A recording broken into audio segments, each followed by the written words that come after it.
നമ്മളെല്ലാവരും പ്രതീക്ഷിച്ചിരുന്ന KEAM B Arch first allotment വന്നിരിക്കുന്നു. അപ്പോൾ കീം എഞ്ചിനീയറിംഗിന്റെ സെക്കൻഡ് അലോട്ട്മെന്റ് കൂടെയാണ് ബി ആർക്കിന്റെ ഫസ്റ്റ് അലോട്ട്മെന്റ് വന്നിരിക്കുന്നത്. ഇത് കിട്ടിക്കഴിഞ്ഞാൽ എന്ത് ചെയ്യണം, കോളേജിൽ നേരിട്ട് പോയി അഡ്മിഷൻ എടുക്കണം, അത്രയും കാര്യങ്ങളെല്ലാം ഞാൻ ഡീറ്റെയിൽ നെക്സ്റ്റ് കമ്മിങ് വീഡിയോസിൽ ചെയ്യാം. പക്ഷെ എന്നാലും പറയാനുള്ളത്, നിങ്ങൾക്ക് ഫീസ് എന്തായാലും അടച്ച് നിങ്ങൾക്ക് കിട്ടിയ സീറ്റ് കൺഫേം ചെയ്യണം.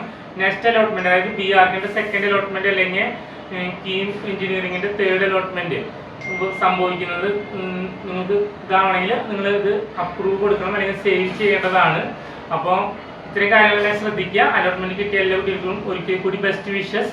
അപ്പോൾ നിങ്ങൾക്ക് എന്തെങ്കിലും ഡൗട്ടും ഇതുമായി ബന്ധപ്പെട്ടുണ്ടെങ്കിൽ നമ്മളായിട്ട് കോൺടാക്ട് ചെയ്യാവുന്നതാണ്.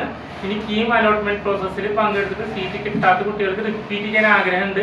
കേരളത്തിലെ ടോപ്പായിട്ടുള്ള ഗവൺമെന്റ് കോളേജിൽ പഠിക്കണം, അല്ലെങ്കിൽ JEE വഴി SPA NITസിലൊക്കെ പഠിക്കാൻ ആഗ്രഹം ഉണ്ടെങ്കിൽ ഓഗസ്റ്റ് ഫസ്റ്റ് വീക്കിലാണ് നമ്മൾ റിപ്പീറ്റേഴ്സ് ബാച്ച് സ്റ്റാർട്ട് ചെയ്യുന്നുണ്ട്. ഇൻട്രസ്റ്റഡ് ആയിട്ട് സ്റ്റുഡൻസിന് എല്ലാവർക്കും അതിലേക്ക് അഡ്മിഷൻ എടുക്കാവുന്നതാണ്.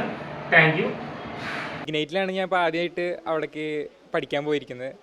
അവിടെ ഒരു വണ്ടർഫുൾ എക്സ്പീരിയൻസ് ആയിരുന്നു. എനിക്ക് പ്രത്യേകിച്ച് എടുത്ത് പറയാനുള്ളത് അവിടുത്തെ റിസോഴ്സ്ഫുൾനെസ് ആണ്. കാരണം നമ്മുടെ ഓൾറെഡി ഉള്ള സ്കിൽസിനെ ഡെവലപ്പ് ചെയ്തെടുക്കാമെന്നാണ് അവർ ചെയ്തിരിക്കുന്നത്. എനിക്ക് ആദ്യമൊന്നും അധികം അങ്ങോട്ട് ഡ്രോയിങ് അധികം വശം ഉണ്ടായിരുന്നില്ല. അപ്പോൾ അവരൊക്കെ പോയിട്ട് ഈ ക്ലാസ്സൊക്കെ കണ്ടിരിക്കണ ഒരു വെക്കേഷൻ ക്ലാസ് നല്ല രീതിയിലാണ്, കോച്ചിങ് കൂടി പോലെയല്ല ഞാൻ പോയിരിക്കണേ. സോ ഒരു നല്ലൊരു എക്സ്പീരിയൻസ് ആയിരുന്നു. പിന്നെ ഫാക്കൽറ്റി പറയുകയാണെങ്കിൽ അടിപൊളിയാണ്. എല്ലാ സാറുമാരും എപ്പോൾ വേണമെങ്കിൽ അവൈലബിൾ ആണ്. അവർ നമ്പർ തന്നിട്ട് എപ്പോൾ വേണമെങ്കിലും സംശയം ചോദിച്ചാൽ വിളിച്ചു തരും, രാത്രി ആണെങ്കിലും.